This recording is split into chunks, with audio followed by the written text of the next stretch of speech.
Hello, this is your daily dose of truth to hear, and I'm Melanie Keenan. Today's program is What Fuels the Soul. I hope you're enjoying this new blog that went out, and every now and then I'll do a video along with my submission to What Fuels the Soul. Have you ever been blessed, like with something that you've worked very hard for, something you desired in your heart for such a long time?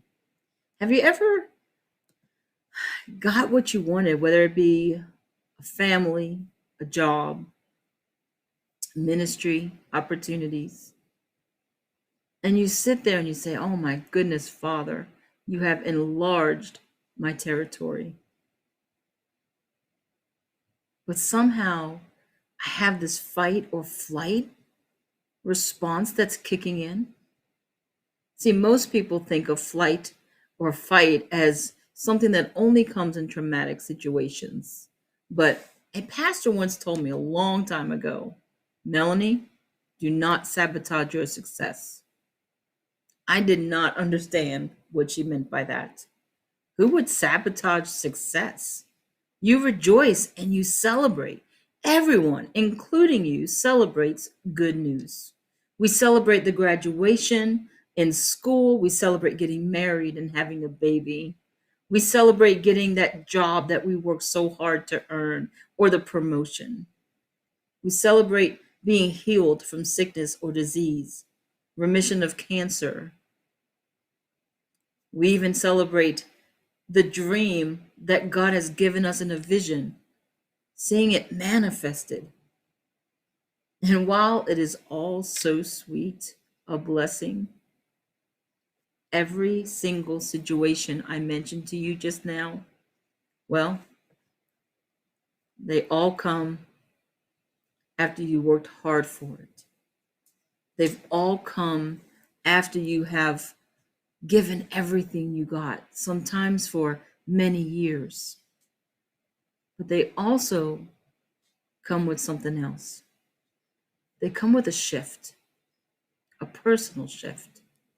They shift your whole entire life in a new direction, enlarging not only the opportunities, your family, your ministry, but also enlarging the boundaries of responsibilities and accountability.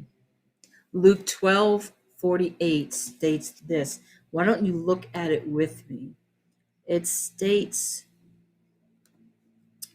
"From everyone who has been given much, much will be demanded. And from the one who has been entrusted with much, much more will be asked."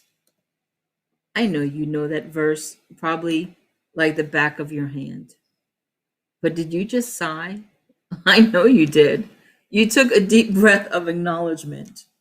Believe me, I understand. I know what you mean when I say that the moment the work is done, the celebration is over, and you are left to sit alone, thinking about what just happened, that new season, the new school, the new job, a new way of living with a spouse or a family, the new ministry. It could almost cause you to be numb in fear and panic. See, we've been so focused on taking one day at a time, doing the next task to get to the next goal. We often do not think of what it might be like having the one thing that we so desperately seek after. Unfortunately, we are misguided to thinking, if I just get married, if I get that degree, if I get that job and make that much money, if I could only serve God every day for the rest of my life, then I'll be okay. Then I won't be so stressed out. Then I'll have free time on my hand. And then we get it. God blesses our socks off, so to say. And the reality of it all, the weight of what was just given to us, kind of sets in. It's not fear of, oh no, it's fear of, oh my. God, do you know who I am? Do you know my limitations, my weaknesses, my lack of knowledge? Do you know that I don't know if I'm able to handle all this new responsibility? I tell you something. Yes, God does know. He knows your weaknesses. He knows you're already overly expended and weary. He knows that you know very little about what just happened, about the next level that He has granted you. Guess what? God also knows the level of detail, the level of prayer, hard work, perseverance, focus, and commitment that it took you to be able to achieve this goal. He knows that the very character and faith that you have, that He gave you to get here, will give you success in this new season as well. See, God is constantly building us up through our time with Him, through our biblical studies, through our fellowship with other believers, education, and that daily grind. See, He knows that He will prepare us every step of the way, that He is right there with us, and that He has a plan for you and a plan for me. In Jeremiah 29:11, excuse the editing issue, he says this: "For I know the plans I have for you, declares the Lord, plans to prosper you and not to harm you, plans to give you hope and a future."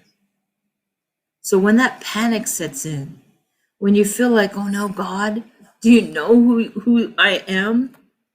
Let me tell you, the same faith and trust in God that got you from your last beginning to this new beginning, it's sure to cause you to succeed. See, it never was you who made it possible. It was always your relationship with God. You're inclining your ear to hear Him and saying yes to the work He had you do. See, it's God's responsibility to make it work. It's it's our responsibility to do the work.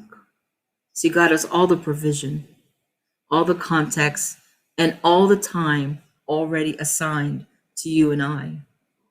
It is our job to seek Him daily in all the little details. It is our job to increase in faith, to say yes to every step He directs us to take. And when we stay before Him in the time of yes, here it is, just as much as we did in the time of striving to achieve the goal, we will see that there's absolutely no need to take flight. Rather, we will ask God to help us fight the fear of getting what He promised. I hope this encourages you to say yes to God in your new season, to not be afraid or not sabotage your blessings. Until next time, in His steps and for His glory, I'm Melanie.